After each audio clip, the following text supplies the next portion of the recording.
Elle n'a pas résisté lorsqu'on l'a menottée au stand de tir. Pas de badge, pas besoin d'explication, juste une femme discrète, frappant des cibles impossibles, sans révéler son identité.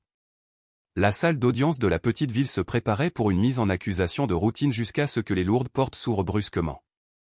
Un amiral de la marine en grande tenue s'avança silencieusement dans l'allée centrale.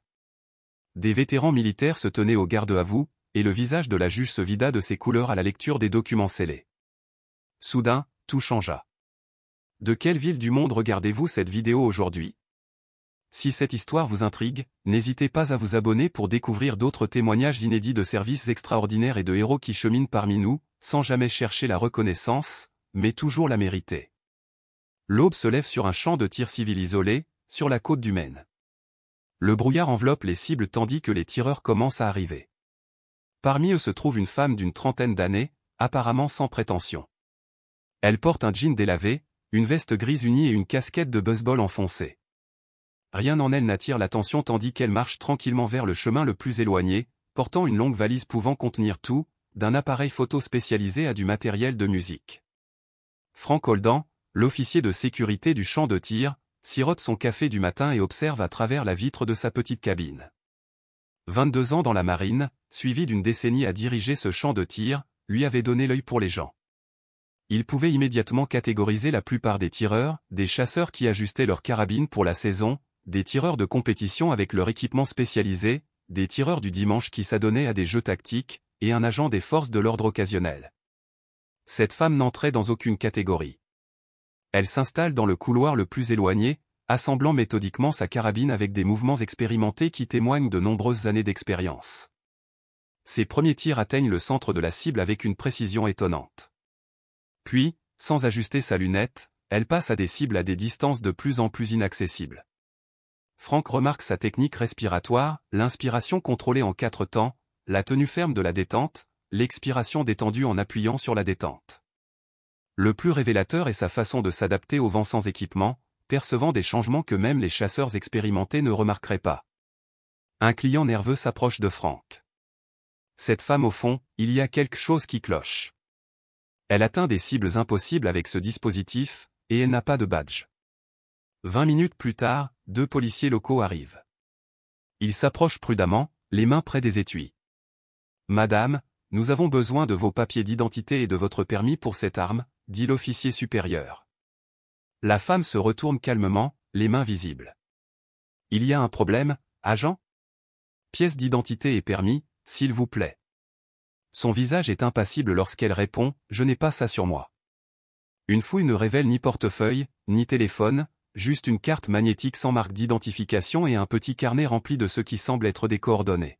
« Vous allez devoir nous suivre, madame. » Elle ne résiste pas lorsqu'il la menotte, pas de protestation, pas d'explication, juste une obéissance silencieuse qui, d'une certaine manière, perturbe les policiers plus que ne l'aurait fait une résistance. Alors qu'il l'escorte jusqu'à la voiture de police, Frank remarque quelque chose de frappant, ses yeux scrutent sans cesse la ligne des arbres, la route, la chaîne de montagnes au loin, comme si elle calculait quelque chose qu'elle seule peut voir. Le bureau du shérif de Coastal Harbor est petit, 3 cellules de garde à vue, une salle d'enregistrement, des bureaux pour le shérif et 2 inspecteurs. La femme reste assise en silence pendant l'enregistrement, n'opposant aucune résistance à la prise d'empreintes digitales, mais ne fournissant aucune information, ni nom, ni adresse. Vous comprenez que refuser de s'identifier est un crime, n'est-ce pas, demande l'agent d'enregistrement. Elle le regarde d'un regard calme et posé, mais ne dit rien. L'inspecteur Marcus Wells prend le relais et tente diverses techniques d'interrogatoire, conversation amicale, menaces implicites d'accusation fédérale, allusion à des avantages de coopération. À chaque approche, elle répond par un silence respectueux. On a trouvé une femme vraiment mystérieuse, plaisante un adjoint. C'est peut-être une espionne russe. D'autres rient. Seule dans sa cellule, son comportement change subtilement. Elle examine la pièce avec une précision mesurée, notant les positions des caméras, identifiant les angles morts, chronométrant les rotations des gardes. Par la fenêtre de sa cellule, elle étudie attentivement l'agencement du bâtiment, marquant les sorties de secours et les protocoles de sécurité. On n'a rien trouvé, dit Wells au shérif. Rien dans les bases de données locales ou étatiques. Essayez au fédéral, suggère le shérif. Les systèmes sont en panne, la technologie dit qu'on peut réessayer demain. Un agent débutant lui apporte de l'eau. Lorsqu'elle accepte le gobelet, sa manche se relève légèrement, révélant une petite cicatrice caractéristique sur son poignet, le genre de marque laissée par des exercices d'entraînement spécialisés impliquant des descentes en corde depuis un hélicoptère. C'est une cicatrice intéressante, commente l'agent. Accident d'escalade, répond-elle ses premiers mots depuis des heures. L'avocat commis d'office arrive en fin d'après-midi, épuisé et surmené. Vous rendez les choses bien plus difficiles que nécessaire, lui dit-il. Après 20 minutes d'inaction, il soupire, il parle de menaces terroristes maintenant. L'arme que vous aviez n'est enregistrée nulle part. Alors qu'on la prépare pour sa mise en accusation le lendemain matin, Wells remarque quelque chose d'étrange, malgré les accusations graves, malgré sa combinaison orange et ses menottes, elle affiche un calme inébranlable, non pas la défiance d'une criminelle de carrière ou la peur d'une personne en difficulté, mais la patience de quelqu'un qui sait quelque chose que personne d'autre ne sait. Tandis que les adjoints l'escortent jusqu'au fourgon du tribunal, elle jette un bref coup d'œil vers le port où l'on aperçoit un navire de guerre au loin. L'espace d'un instant, un léger changement marque son expression. Le palais de justice de Coastal Harbor date de 1887, ses bancs en bois et ses balustrades ornées évoquent une époque plus simple. Aujourd'hui, il est bondé, des habitants curieux, des journalistes de la presse de Portlandais, fait inhabituel, plusieurs hommes en costume sombre, positionnés stratégiquement dans la salle. La juge Eleanor Harmon paraît irritée en examinant le rôle. À la table des accusés, la femme est assise tranquillement à côté de son avocat commis d'office, exaspéré. « Votre honneur, je voudrais demander un report, déclare l'avocat. Mon client n'a pas coopéré et je n'ai pas pu me préparer correctement. » Depuis la tribune, un homme en costume se lève. « Votre honneur, je suis l'agent spécial Thomas de la sécurité intérieure. Nous demandons le transfert immédiat de l'accusé sous garde fédérale dans l'attente d'une enquête sur des menaces potentielles à la sécurité nationale. » Avant que le juge puisse répondre, une autre voix se fait entendre. « Le FBI est compétent ici, votre honneur, » dit un autre homme en costume. « Nous avons des raisons de croire qu'il s'agit d'une enquête en cours. » La juge frappe du marteau. « Assez, c'est toujours mon tribunal. Nous allons procéder à la mise en accusation, puis j'examinerai les arguments de compétence. » Le greffier lit les chefs d'accusation, possession d'armes à feu non enregistrées, refus de s'identifier aux forces de l'ordre, activité terroriste potentielle. L'accusé reste impassible, le regard fixé vers l'avant, la posture impeccable. L'inspecteur Wells, assis au premier rang, l'observe avec une curiosité croissante. Elle ne correspond à aucun profil qu'il connaisse, ni terroriste, ni criminel, ni malade mental. Comment plaide l'accusé, demande le juge Harmon. Avant que l'avocat commis d'office ne puisse répondre, les lourdes portes en chêne au fond de la salle d'audience s'ouvrent. Tous les regards se tournent lorsqu'un amiral de la marine en grande tenue entre les métaux brillants sous les néons. Deux officiers l'encadrent, tout aussi solennels. Le silence règne dans la galerie. Sans préavis ni autorisation, l'amiral s'avance directement dans l'allée centrale. Les vétérans présents dans la salle se mettent instinctivement au garde-à-vous, même la juge se redresse. L'amiral s'approche du banc et remet un document scellé à l'huissier, qui le remet à la juge Harmon. Tandis qu'elle brise le scellé et lit, son expression passe de l'agacement à la surprise, puis à la profonde compréhension. Après un long moment, elle lève les yeux. À la lumière de ces documents du ministère de la Défense, toutes les charges retenues contre l'accusé sont abandonnées avec effet immédiat. Cette affaire est classée comme une question de sécurité nationale. Elle frappe son marteau avec fermeté. L'audience est levée. La salle s'emplit de murmures confus. L'amiral s'approche de l'accusé. L'huissier lui retire rapidement ses menottes. Pour la première fois, la femme parle clairement, sa voix imprégnée d'autorité malgré sa douceur. « Monsieur, je vous prie de m'excuser pour la gêne occasionnée. » La réponse de l'amiral plonge la salle dans le silence. « Au contraire, commandant, la marine vous présente ses excuses. » Au mot « commandant », tous les militaires présents, y compris deux huissiers, plusieurs observateurs et même l'agent Thomas, se mettent au garde-à-vous, manifestement respectueux. L'inspecteur Wells observe avec stupéfaction la transformation totale de la femme, ne cherchant plus à se faire invisible, elle se tient droite, les épaules carrées, affichant une allure militaire délibérée. Désormais, reconnaissable sans cette posture volontairement ordinaire, elle domine soudain la salle avec autant de puissance que l'amiral elle-même. Le juge Harmon, ancien officier du JAG, se lève et salue respectueusement l'amiral et la femme. « Merci de votre compréhension, votre honneur, » déclare l'amiral. Le commandant a agi conformément à des ordres confidentiels. La situation exigeait de la discrétion. À l'extérieur du palais de justice, les journalistes réclament des informations tandis que la femme, désormais vêtue de vêtements civils fournis par la marine, se tient aux côtés de l'amiral, près d'un SUV noir du gouvernement. Le shérif Daniel s'approche, la confusion et le respect se lisant sur son visage. « Amiral, avec tout le respect que je vous dois, mon service mérite quelques explications. Nous avons traité cette affaire comme une menace terroriste potentielle. » « Je comprends votre inquiétude, shérif, répond l'amiral. Le commandant est l'un de nos agents spéciaux les plus décorés. Les détails de sa mission restent confidentiels, mais je peux vous assurer qu'elle ne représente aucune menace pour votre communauté, bien au contraire. L'inspectrice Wells s'avance. Commandant, je vous dois des excuses. Elle le regarde droit dans les yeux, ne se cachant plus derrière un professionnalisme dénué de sens. Pas besoin de vous excuser, inspecteur. Vous faisiez votre travail. Un homme âgé portant une casquette des VFW s'approche prudemment. Excusez-moi, madame. J'étais infirmier chez les marines pendant l'opération Tempête du désert. J'ai passé la matinée dans ce palais de justice. Je savais qu'il y avait quelque chose de familier dans votre comportement. Il me tend la main.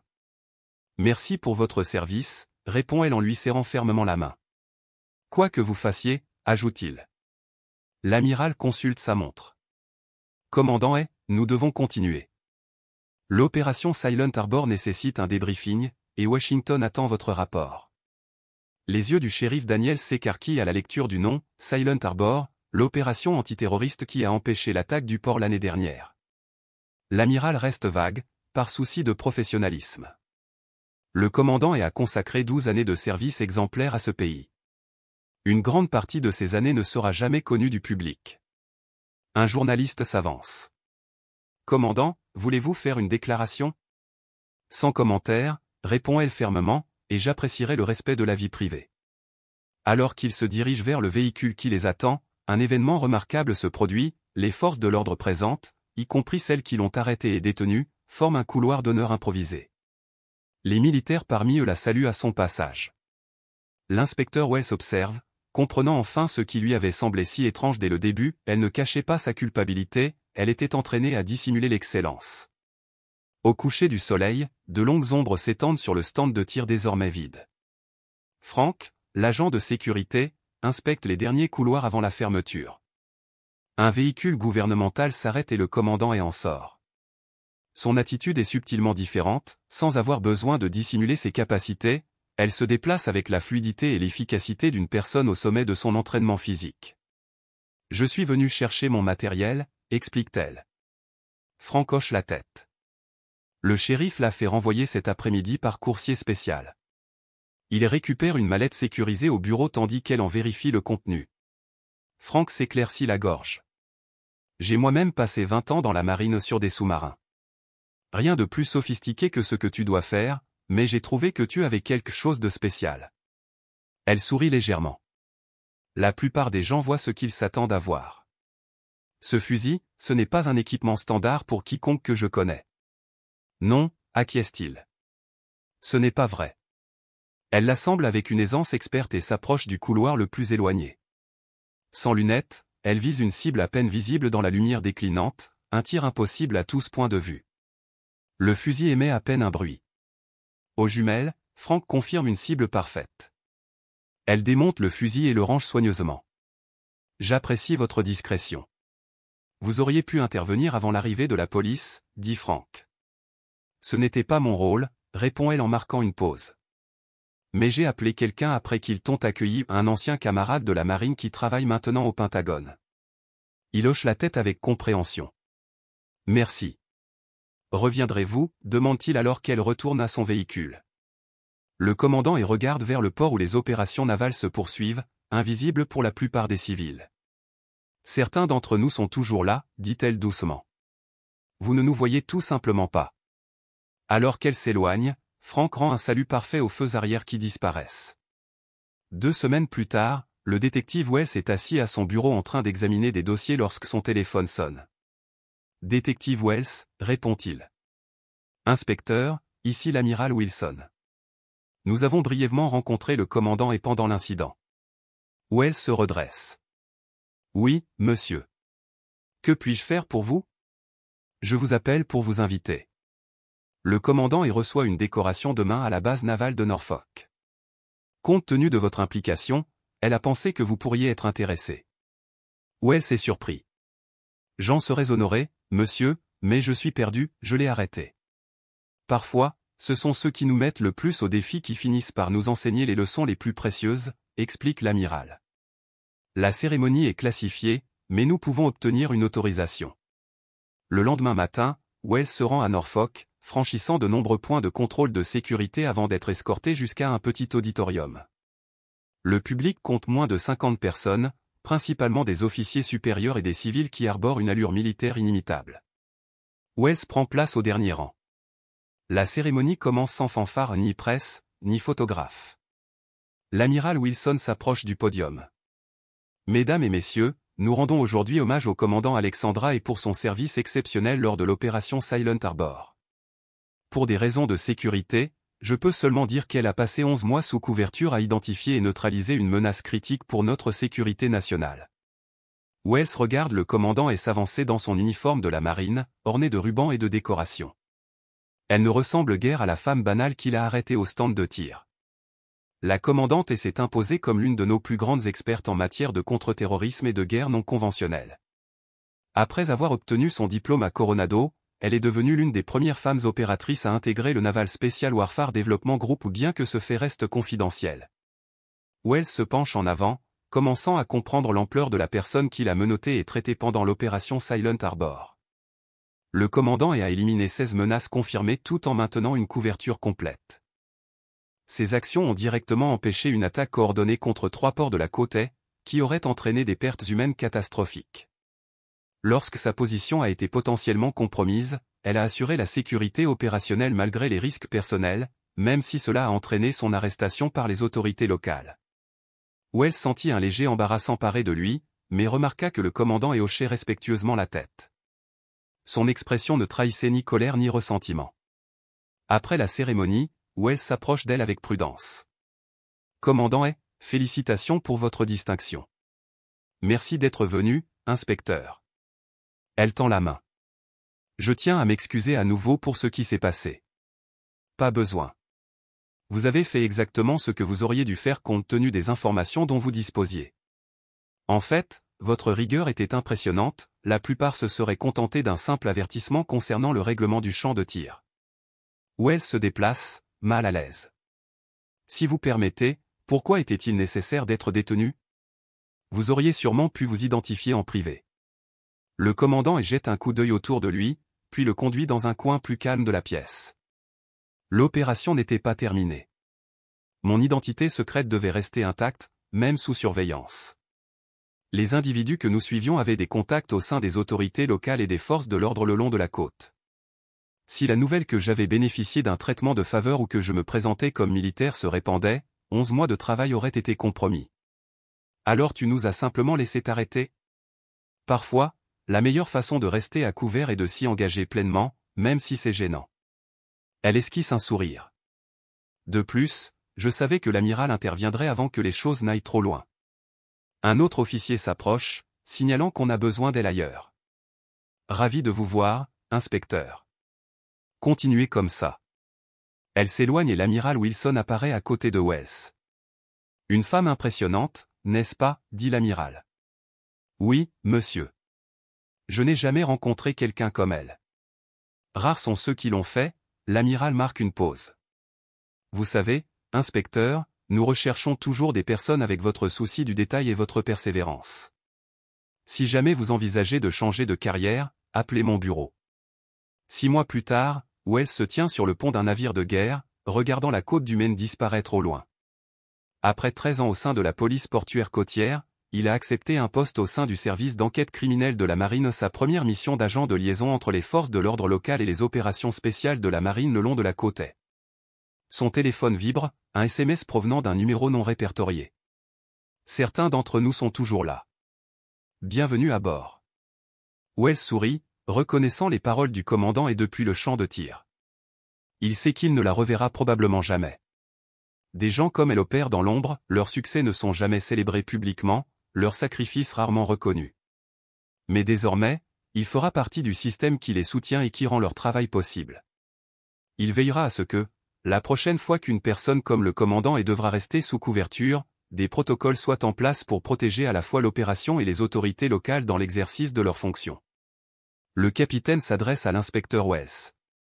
Nous recevons des signalements d'activité inhabituelle sur un stand de tir privé près de notre prochain port. J'ai pensé que vous pourriez être amené à prendre la relève. Wells hoche la tête, comprenant que son nouveau rôle commence. Oui, monsieur. Je vais m'en occuper immédiatement. En parcourant le rapport préliminaire, il remarque un détail qui le fait sourire, une femme d'apparence banale frappant des cibles à des distances impossibles. Certaines choses ne changent jamais. Les mois passent. Wells s'installe au sein du NCIS, élaborant des protocoles pour identifier les agents spéciaux potentiels lors d'affrontements avec des civils. Son expérience avec le commandant devient même un scénario de formation pour les services de police côtiers. Puis, par un soir d'orage, alors qu'il travaille tard dans son bureau, on frappe à sa porte. Debout, de nouveau en civil et avec cette apparence volontairement fade, se trouve le commandant Hay. Détective, reconnaît-elle en hochant la tête. Cet agent maintenant, corrige-t-il en lui faisant signe d'entrée. Je ne m'attendais pas à te revoir. Les plans changent, dit-elle en s'asseyant. J'ai cru comprendre que vous aviez mis en place de nouveaux protocoles suite à notre rencontre. Oui. Cela contribue déjà à prévenir des situations similaires. Elle le dévisage. Votre travail a été remarqué, c'est pourquoi je suis ici. Nous avons besoin de quelqu'un qui partage votre point de vue pour une opération à venir. Wells se penche en avant, intrigué. Quel genre d'opération? Le genre de situation qui exige une personne qui comprend les deux camps en force de l'ordre et armée, une personne capable de naviguer dans les zones grises lorsqu'elle se chevauche. Est-ce officiel? Elle glisse un dossier sur son bureau. L'amiral Wilson vous a personnellement recommandé. À mesure que Wells examine les documents, la portée de sa proposition se dévoile, un groupe de travail conjoint ciblant les menaces nationales ayant des liens internationaux, opérant dans l'ombre entre la juridiction militaire et les forces de l'ordre civil. Pourquoi moi, demande-t-il.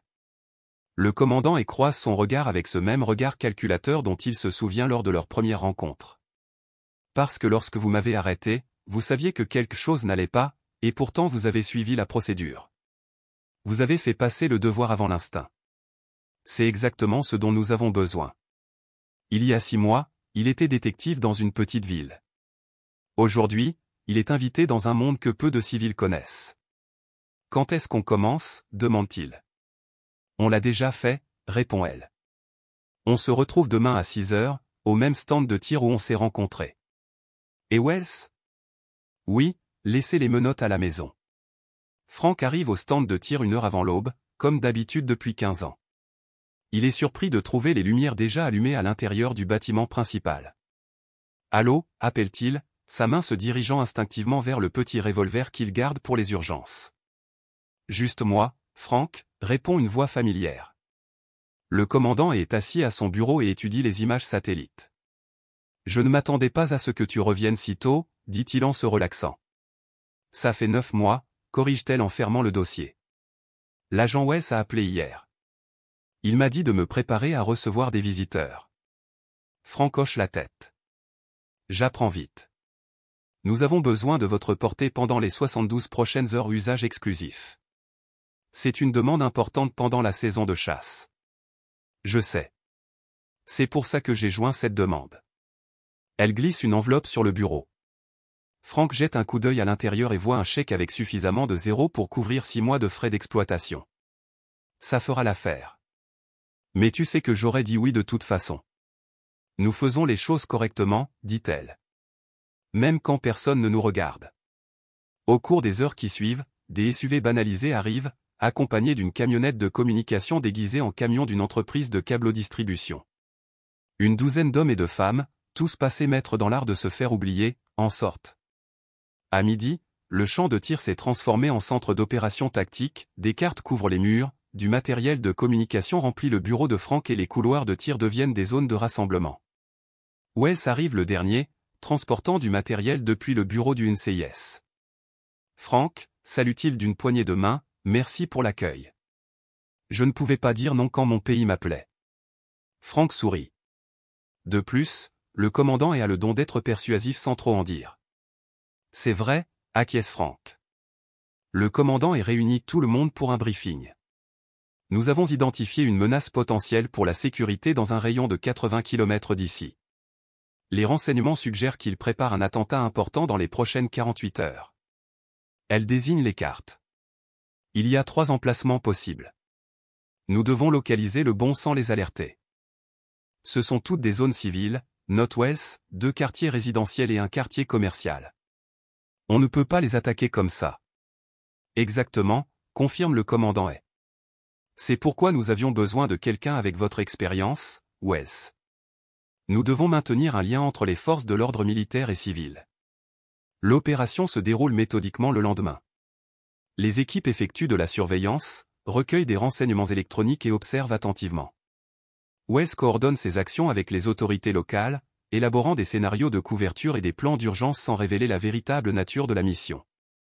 Tard dans la nuit, une découverte majeure se produit, une équipe surveillant les communications électroniques détecte des transmissions codées provenant d'un entrepôt abandonné au bord de l'eau, appartenant, sur le papier, à une société écran. Des rapports de mouvement, précise un analyste. L'imagerie thermique révèle au moins 8 individus à l'intérieur, ainsi que des armes et de l'argent liquide. Le commandant examine les images. Eh bien, c'est là que ça se complique. Nous avons un motif raisonnable, mais il faut passer à une opération de maintien de l'ordre. Je vais contacter l'équipe d'intervention tactique, acquiesce Wells. Mais donnez-leur le minimum, ordonne-t-elle.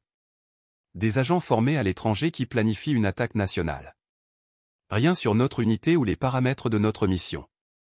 Tandis que Wells coordonne ses efforts avec les autorités locales, le commandant prend Frank à part. Nous avons besoin d'une dernière chose de votre part. Nommez-le, dit-il. Une fois tout cela terminé, certains détails devront être oubliés, l'équipement ici, certains membres du personnel que vous avez rencontrés, la nature exacte de l'opération. Frank sourit légèrement.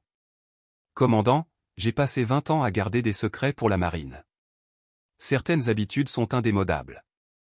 C'est pour ça qu'on est venu ici en premier, dit-elle en hochant la tête. Bien dit, vous étiez fiable. Le raid a lieu juste avant l'aube. Des équipes tactiques locales interviennent avec des agents fédéraux, tandis que l'équipe du commandant assure la surveillance, prête à intervenir si la situation dégénère. Mais il n'en est rien. L'opération se déroule sans accroc, 8 arrestations, une importante saisie d'armes et des renseignements qui occuperont les analystes pendant des mois. L'histoire officielle diffusée à la presse fait état d'une opération conjointe des autorités fédérales et locales, basée sur des renseignements anonymes. À midi, la majeure partie de l'équipe du commandant avait disparu, son matériel entassé dans des véhicules banalisés, ne laissant aucune trace. Frank remet méthodiquement le stand de tir en état. Wells le retrouve en train de replacer les supports de cible. Merci, dit-il simplement. Pourquoi? D'après les informations, je n'ai rien à voir avec quoi que ce soit. Exactement, répond Frank. Alors que les derniers véhicules se préparent à partir, le commandant s'approche de Frank une dernière fois. Ce champ de tir semble être un lieu d'activités intéressantes, un lieu où les gens exercent leurs compétences, certaines plus spécialisées que d'autres, observe-t-il. Elle lui tend une carte de visite avec seulement un numéro de téléphone. Si vous remarquez quelqu'un d'autre avec des talents inhabituels, ce numéro atteint des personnes qui pourraient être intéressées. Recrutement, demande Frank. Toujours, confirme-t-elle. Les bonnes personnes sont difficiles à trouver et encore plus difficiles à reconnaître. Elle hoche la tête, puis s'éloigne. Commandant, tout cela était-il réel? L'arrestation, le tribunal, lui lance Frank. Elle se retourne. Qu'en penses-tu? 3 jours plus tard, la jeune femme aperçue par le commandant revient au stand de tir, cette fois accompagnée d'un homme d'âge moyen à l'allure autoritaire. Ils s'entraînent ensemble, leur complicité mentor-élève étant évidente. Plus tard, l'homme aborde Frank. Monsieur Sullivan, dit-il en utilisant le nom de famille de Frank bien qu'ils ne se soient jamais rencontrés officiellement, j'ai cru comprendre que vous aviez passé un appel récemment. Frank reste calme. Oui. J'ai de bons yeux. Elle fait partie de nos candidates à l'évaluation. Une partie de son évaluation consistait à tirer ici sans attirer l'attention. Frank hoche la tête. Elle est douée, Mais il y a des indices si on sait où chercher. Parfois, le talent repère le talent mieux que les systèmes formels, répond l'homme. La jeune femme les rejoint. Comment ai-je fait, demande-t-elle. En moins d'une heure, Monsieur Sullivan vous a identifié, lui dit l'homme. Vous allez devoir vous efforcer de dissimuler vos schémas d'entraînement. Qu'est-ce qui m'a trahi? Réglage du vent sans instrument, explique Frank. Le commandant a fait la même chose. Alors qu'il s'apprête à partir, l'homme tend à Frank une enveloppe contenant une nouvelle carte de visite estampillée de l'insigne des forces spéciales de la marine et un numéro de téléphone différent. Si vous êtes intéressé par un arrangement plus formel? Commence-t-il. Frank y réfléchit. Après 15 ans à la tête du stand, il est peut-être temps de relever un nouveau défi. Il glisse la carte dans son portefeuille, à côté de la première. Le lendemain matin, Frank arrive et trouve un colis qui l'attend, une lunette d'observation haut de gamme avec fonction thermique et module de communication crypté. Le message joint ne contient que 3 mots, continuez à surveiller. Il reconnaît immédiatement l'écriture, celle du commandant est. Il installe le nouvel équipement, comprenant sa véritable fonction. Il ne s'agit plus seulement de gérer un stand de tir, il maintient un point de repère dans un réseau caché, un lieu où ceux qui opèrent dans l'obscurité peuvent trouver un refuge momentané à la lumière. Et si d'autres jeunes tireurs, dotés d'une technique parfaite et d'histoires de couverture informelle, apparaissent, il saura exactement quoi faire, car certains sont toujours là. On ne les voit pas à moins de savoir regarder.